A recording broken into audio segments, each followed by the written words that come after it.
Porque agora, Edson, a gente vai receber aqui o advogado Marcelo Godke, que vai estar falando com a gente sobre privatizar ou não privatizar a nossa maior estatal, a Petrobras. Olá, Marcelo, muito bom dia, tudo bom? Bom dia, tudo bom? Você me ouve bem? Ouço, perfeito.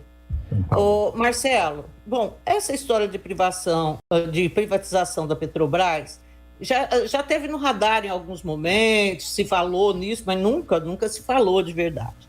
E agora, no fim de semana passado, o presidente Jair Bolsonaro estava lá no G20, lá na Itália, e num determinado momento ele falou que a Petrobras é problema, que é só problema, e aí surgiu, não sei aonde surgiu a história de privatização de Petrobras e tudo mais, mas eu sei que isso acabou florescendo esse assunto.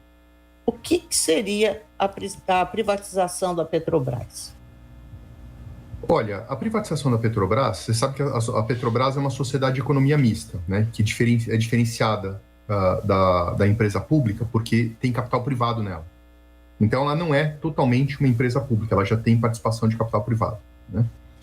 O que seria feito seria, na verdade, a gente precisaria de todo um processo legislativo bastante complexo, inclusive em âmbito constitucional, para permitir que o controle estatal, que hoje pertence à União, ele possa passar para a iniciativa privada, né? Possivelmente ela vai continuar sendo uma companhia aberta, a não ser que se feche o capital dela, mas a lei de petróleo, por exemplo, determina que o controle da Petrobras esteja na mão da União a qualquer momento. Então a gente precisa de uma alteração legislativa de uma lei ordinária, mas talvez a gente precise, aí isso está sujeito à interpretação, né, de alteração de âmbito constitucional, porque algumas atividades do setor de petróleo são de exclusividade da União, né? Então ela pode explorar jazidas, só ela pode refinar, né? A questão é saber se ela pode fazer algum tipo de concessão para a iniciativa privada para fazer isso. Tudo está sujeito à interpretação.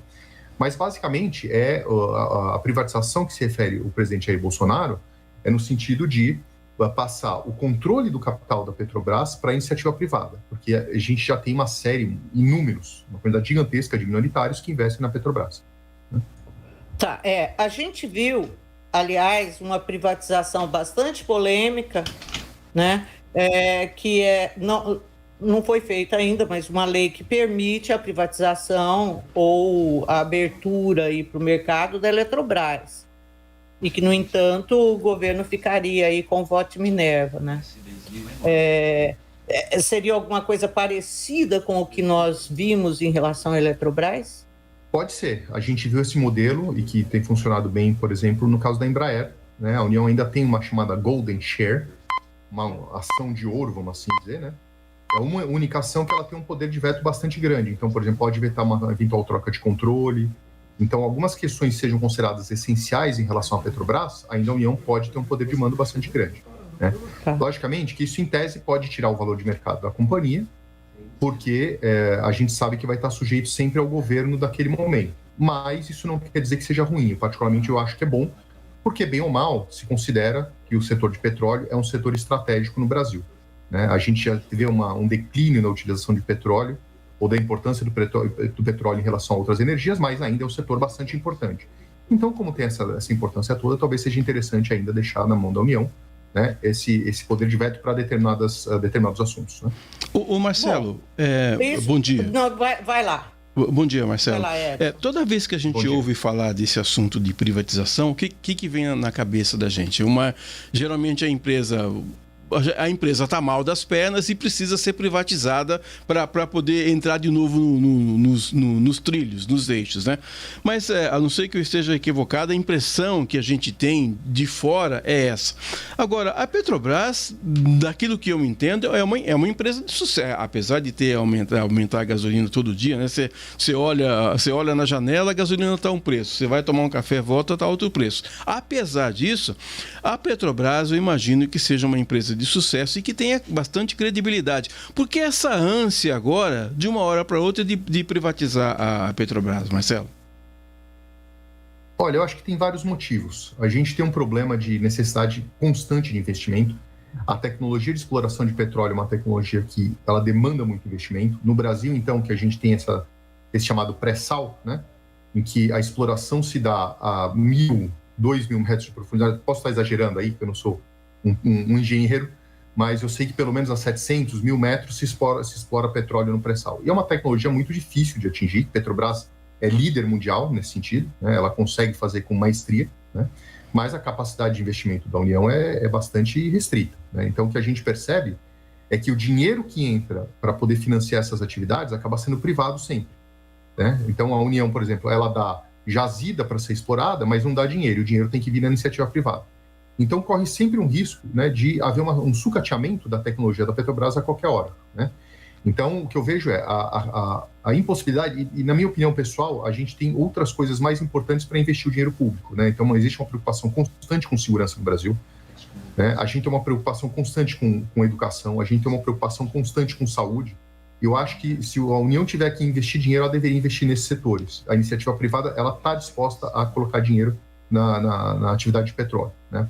Agora, dito isso, realmente, é muito comum que se privatize empresas quando elas estão numa situação financeira difícil. O problema é que quando se faz isso, a gente sabe que a empresa está depreciada. Então, você imagina, por exemplo, que a gente viu que a Petrobras passou por um momento muito difícil, ela só não quebrou, porque efetivamente, né, ela é controlada pela União, mas ela tinha um passivo maior que o ativo, então ela estava no momento que ela poderia sofrer um processo falimentar em tese, né, não juridicamente, mas em tese, porque ela tinha um valor de mercado, o valor de liquidação dela era maior do que manter a empresa viva, né? E se a gente fosse tentar privatizar naquele momento, quanto valeria essa empresa? Muito pouco. Hoje, a empresa tem um valor. Se a União vai usufruir do benefício econômico da privatização, talvez o momento de privatizar seja quando ele seja bem, não quando ele seja mal. Porque quando está mal, o preço é sempre, como se fala aí, na bacia das almas. Então, talvez o ideal seja vender no momento de agora. Eu acho muito difícil isso acontecer, tá? Eu acho que isso que eu ia perguntar. As políticas são muito grandes. Então, querer privatizar uma coisa, privatizar vai ser outra bem diferente, né? Então, a minha pergunta era justamente essa, né? Aquela história, tá quente e tá frio, né? O que eu entendi por parte do Bolsonaro, quando ele falou assim sobre a Petrobras, é por causa do ônus político que tem significado você gerenciar o preço dos combustíveis no Brasil, né? Você tem um petróleo aumentando de preço todo dia no exterior, e você tem um dólar também que não para de subir, em grande parte por responsabilidade do próprio presidente, não esqueçamos de dizer isso, né? Mas, assim, como é você acha que existe o risco desse sucateamento, que isso também poderia ser um componente para entrar nessa conversa, então? Olha, toda empresa pública, ela sempre está sujeita ao risco de sucateamento. Quando a capacidade de investimento do controlador público existe, né, o risco de sucateamento ele sempre bate na porta, né? Agora, a privatização da Petrobras, apesar de hoje, ela toma um pouco de força essa ideia com o governo Temer, que, né, a gente teve reforma da lei das estatais, já se falava bastante nisso, né? Mas não é um assunto que vem à tona agora, a primeira vez. É que talvez a primeira possibilidade de viabilidade de uma privatização tenha surgido recentemente, do governo Temer para cá. Antes, em debates políticos, inclusive, eu lembro, por exemplo, o José Serra, que foi candidato a presidente, ele falava, não, eu não quero privatizar, eu quero fortificar a Petrobras, né? Então, uma coisa que se debateu sempre, né? E muita gente sabe até por quê. Então, o grande problema da Petrobras é a utilização política do dinheiro dela, né? O dinheiro acaba sendo desviado, a gente ouve falar de tempos em tempos aí de contratos. Então, já conheci pessoas que trabalharam na Petrobras e comentavam, olha, todo contrato bom tem um contrato igual, no mesmo valor que é ruim, que é para desviar dinheiro, né? Então, infelizmente, isso acontece pela vontade política, né? A vontade política do governo. Me parece que, nesse momento, o lucro voltou a aparecer no balanço da Petrobras, porque se limpou um pouco a administração, né? É possível que tenha corrupção? É possível, mas pelo menos não tem nenhum escândalo que esteja surgindo hoje. Mas a questão é que se limpou a administração da Petrobras e isso permitiu voltar a ter lucro. Será que no próximo governo isso vai acontecer de novo? É difícil dizer. Então, para evitar a utilização política de uma empresa desse tamanho, dessa importância, talvez a privatização seja a solução. E só um outro detalhe é que a sociedade de economia mista, pela lei das SA, ela pode ter uma função pública, vamos dizer assim, que não leve em consideração só os interesses da iniciativa privada ou do investidor. E aí que a gente acaba tendo esse descasamento de discurso, porque o mercado tem uma expectativa de uma maior distribuição de lucro. A União gostaria de usar a companhia para, por exemplo, controlar por exemplo, o governo Dilma fez isso constantemente, né? E aí o preço do petróleo era exatamente, ele era mantido baixo, alguns dizem que artificialmente baixo, mas, por outro lado, aquilo poderia beneficiar a população, só que quase levou à quebra da Petrobras. Então, esse equilíbrio, né, de girar esses pratos é uma coisa muito difícil, porque a gente vai privilegiar o interesse público ou a gente vai privilegiar o interesse privado. Se a gente levar em consideração só o público, o investidor foge, o preço da ação despenca. Se a gente levar em consideração só o privado, o preço da gasolina dispara quando no mercado internacional disparar. Então, é muito difícil, não tem uma solução para isso. Marcelo, eu estava olhando estava dando uma olhada aqui nos arquivos e me veio à cabeça o nome da Graça Foster, que foi presidenta da Petrobras, né, que fechou algumas empresas no exterior. Eu sei que o assunto não é esse, mas você vai entender a pergunta que eu quero fazer. Para mim, a Petrobras assim, é uma empresa de sucesso. Agora, os Correios também foram, para mim, a empresa de maior credibilidade durante muito tempo. Eu estava vendo hoje de manhã que o advogado da AGU, Bruno Bianco, disse que a privatização dos Correios está mais dura. Eu entendo a privatização dos Correios, mas não entendo a privatização da Petrobras, Marcelo. Olha, isso que você está dizendo é bastante controverso, porque tem gente que é absolutamente contra a privatização dos Correios. Eu acho que, pelo avanço da tecnologia, veja bem, a gente precisa de carta sendo entregue em qualquer canto do Brasil. Encomenda, isso ajuda o e-commerce, etc. Mas eu acho que existe já hoje uma tecnologia privada que pode fortalecer, né, a entrega das encomendas, das cartas, etc., e que, logicamente, coloca em xeque a própria vida dos Correios, né? A Petrobras, a gente tem uma outra função estratégica relacionada a ela, que é a função energética, né? Então, a nossa matriz energética, lá na década de 50, foi definida como sendo uma matriz de petróleo, né? E a gente não conseguiu mudar isso até hoje. Então, apesar de Correios, né, dos Correios terem uma importância estratégica grande, a gente consegue manter as comunicações no Brasil de uma outra maneira. Talvez a entrega de pacotes, e-commerce, a gente precise, sei lá, do Mercado Livre. Eu não estou fazendo propaganda aqui não, mas a gente conhece a Amazon, que agora entraram no mercado brasileiro, né? E elas talvez resolvam um problema, né? A entrega de carta, talvez sim, talvez não. Agora, e a matriz energética? Alguém consegue resolver o problema da matriz energética brasileira? Então, a gente sabe que existe uma importância estratégica. E por isso essa dúvida, esse receio em colocar isso nas mãos da iniciativa privada. Será que a iniciativa privada vai atender os interesses brasileiros? Será que isso não vai criar um problema para a matriz energética brasileira? E esse debate precisa ser ampliado. A gente não pode simplesmente falar, olha, vamos privatizar, até porque, e veja bem, eu particularmente sou privatista. Eu acho que a gente teria mais benefícios em privatizar do que manter sobre o controle público. Mas eu acho que o debate é muito importante. E uma manifestação dessa que fala vou privatizar quando uma companhia tem capital aberto registrado na CVM, isso pode gerar uma responsabilização do presidente Bolsonaro, pessoal. E talvez a manifestação pudesse ser dada de uma maneira um pouco diferente, né? Porque isso gera uma expectativa no mercado, ou faz oscilar o preço das ações. Então isso, logicamente, a manifestação poderia ser feita de maneira um pouco mais estruturada. Bom, Marcelo, em relação, assim... Deixa-me ver, ordenar aqui a pergunta que eu vou fazer para você.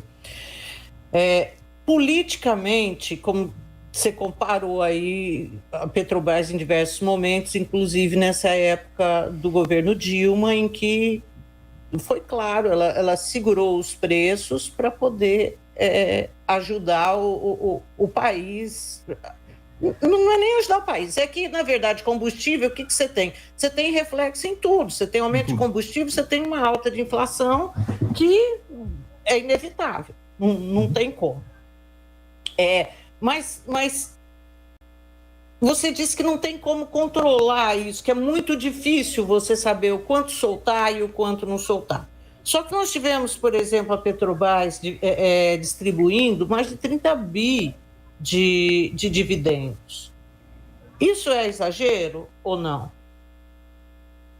Olha, se a gente pede dinheiro privado para financiar a atividade da Petrobras, o investidor precisa ser remunerado, porque isso ele investe, né? E a União não tem dinheiro para continuar investindo, tá? Isso está claro.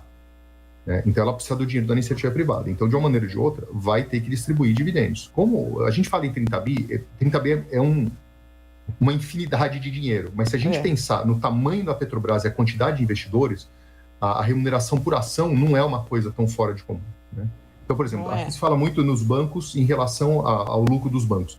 Mas se a gente pegar um banco como o Bradesco e tal, tem muito investidor privado que investe na Bolsa.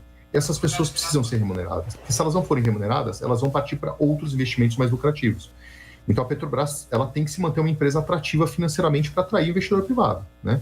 Senão, a gente acaba caindo no erro de, por exemplo, a PDVSA, né? A PDVSA, que era talvez a melhor companhia de óleo do mundo, né? Extremamente lucrativa, ela está absolutamente sucateada num país que tem as maiores reservas de petróleo do mundo, que é a Venezuela. Ela não consegue extrair mais petróleo, não consegue distribuir para a população, né? Então, assim, não tem iniciativa privada, eu acho que tem gente que considera um mal, eu não considero um mal, mas tem gente que considera a iniciativa privada um mal, uma empresa como a Petrobras. O problema é que se for considerar um mal, vai ser pior sem a iniciativa privada, sem o dinheiro privado, né? A gente não consegue lidar com isso, então vai ter que distribuir dividendos, né? Marcelo, você sabe qual o percentual da Petrobras está na mão da iniciativa privada? Olha, a União, hoje eu não sei exatamente, isso varia de tempos em tempos, inclusive o valor de mercado, mas a União ela tem que ter pelo menos 51% do capital, e é próximo disso, tá? É um pouquinho mais do que 51% do capital. Não vai muito além disso. Marcelo, eu tenho uma dúvida. Tá. A Petrobras é uma empresa grande que imagino que tenha sob o guarda-chuva dela várias outras empresas. No caso da privatização da Petrobras, como é que ficam essas empresas que têm o controle da Petrobras ou que têm uma participação da Petrobras? Olha, essas empresas, hoje, o Supremo Tribunal Federal já decidiu que elas já poderiam ser vendidas e algumas, inclusive, já foram, né? Então, isso já não é um problema mais. Mas se a Petrobras, ela controla qualquer outra empresa ou qualquer ativo, na verdade, esse ativo vai junto. A não ser que a gente faça uma reestruturação societária previamente e a gente retire do manto da Petrobras, naquilo que está sob o manto da Petrobras, a gente passe, por exemplo, para o controle da União, ou a gente faça uma venda prévia, mas, em tese, o que a Petrobras controla vai junto com ela. Tá, então seria liquida tudo, assim. Bom. Se privatizar a Petrobras, e por isso que eu acho que é muito difícil a gente conseguir fazer isso em poucos anos. Tá? Mesmo o projeto de lei dos Correios, que já está em andamento, a privatização não vai ocorrer do dia para a noite, né? A lei está sendo passada um pouco rápido demais, na minha opinião. Eu prefiro ter um debate mais amplo, até porque tem funcionários de carreira. Quer dizer, muita coisa envolvida, né? Muito, e são pessoas, né? A gente não pode simplesmente ignorar que são pessoas que dedicaram sua vida para uma empresa. E o que vai acontecer? Em outras empresas privatizadas, as pessoas mantiveram seus empregos, mas precisa se analisar para ver se vai acontecer isso nos Correios também. Agora, o projeto de lei dos Correios fala em um processo aí de 5 anos para chegar a uma privatização plena. E ainda assim, algumas atividades vão ser mantidas sob controle do Estado, que pode conceder para a iniciativa privada. Então, a gente vai ter que adotar um modelo também, que não vai ser um modelo rápido, vai ter um modelo de transição, isso não vai acontecer do dia para a noite. Até porque a Petrobras é a empresa brasileira mais importante. Então, isso não vai acontecer tão rapidamente assim. Existe a possibilidade, assim, a gente tem a CPFL Energia investindo nessas fazendas de energia solar. A gente vê outras empresas lá no Nordeste brasileiro na energia eólica, né? A Petrobras, assim, na tua visão, ela continua só com o petróleo ou a Petrobras, num determinado momento, ela diversifica também? Porque tem a questão do pré-sal, de fato. E do pré-sal, eu sei um pouquinho que meu marido trabalha em pesquisa do pré-sal. Olha, a Petrobras... Só que você tem hoje um mundo pedindo cada vez mais fortemente a mudança de matriz, e isso daí só vai ficar mais forte, esse pedido, a partir de aqui, em função aí desses estudos sobre mudanças climáticas. Você vê isso como uma possibilidade, a Petrobras ir para outras áreas? Olha, isso está no plano estratégico da Petrobras há bastante tempo. Tá? Inclusive, ela chegou a ter investimentos feitos em setores que não são de hidrocarbonetos. Tá? E se a gente olhar os relatórios da Petrobras, isso é mencionado, então é uma preocupação constante.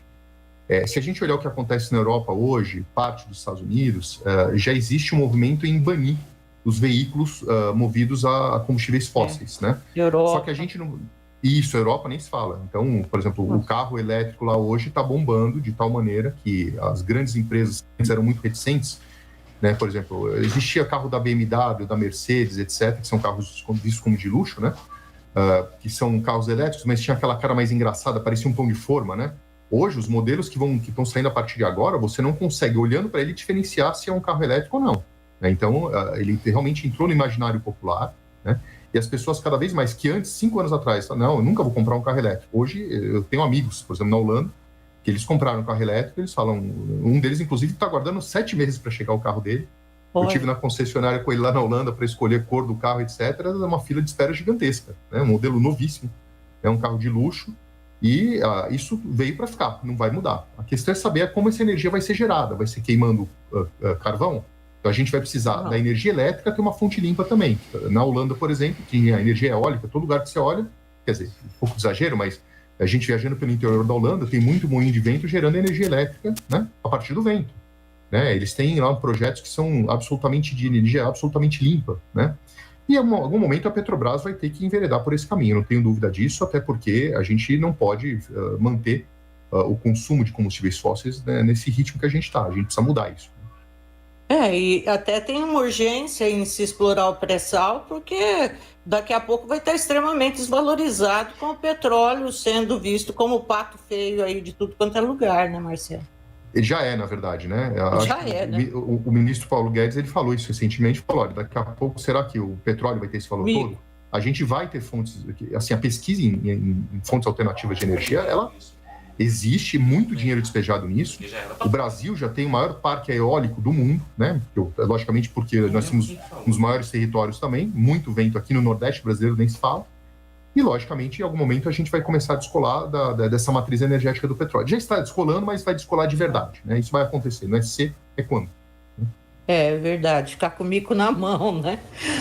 Bom, mas olha, Edson, você tem mais alguma pergunta para o Marcelo? Tenho mais uma curiosidade, Marcelo. Eu estava vendo aqui também que o caso da Embraer, né, que foi privatizada lá atrás, em 1994, o governo de Itamar, né? Quem é que bota preço nisso? É um leilão, mas o leilão tem sempre um valor de saída, né? Quem é que dá o start nisso, Marcelo? Olha, o processo é um processo muito complexo que vai desde a alteração legislativa de um lado, do outro precisa fazer o valuation, como se fala, ou a valoração, né, dos ativos, né? E normalmente se contrata aí os bancos de investimento, que eles vão avaliar com base na perspectiva de rentabilidade futura da empresa. Tem uma metodologia chamada de fluxo de caixa descontado, que é a metodologia mais consagrada aí no mercado de capitais, que eles olham para o potencial de geração de caixa futuro da companhia e eles trazem isso para valor presente e falam, olha, então, na nossa opinião, né, o valor da empresa está dentro da faixa de X a Y. Agora, tem ciência por trás disso, tem metodologias, tem, por exemplo, o professor Demadoran, que é um professor da NYU, da Universidade de Nova York, lá, que ele é o papa das finanças e do valuation no mundo, né? Ele tem as metodologias dele, mas a gente sabe que tem um pouco de arte, porque a gente não consegue prever o futuro com muita certeza. Então, se põe uma estimativa de preço, mas tudo que depende de coisa futura tem um quê de instabilidade aí, e logicamente, mas a metodologia normalmente é dada por bancos de investimentos que são contratados para fazer essa avaliação. E aí, na legislação que vai ser aprovada, se coloca um preço mínimo a ser pago lá. Ok, Marcelo, eu quero te agradecer muito pela entrevista, foi muito legal, muito esclarecedora, e vamos te procurar de novo, hein? Estou aqui para responder as perguntas e agradeço muito a oportunidade. Muito obrigada, tenha um bom dia. Obrigado. Bom, e a gente aqui vai para um intervalo, coisa bem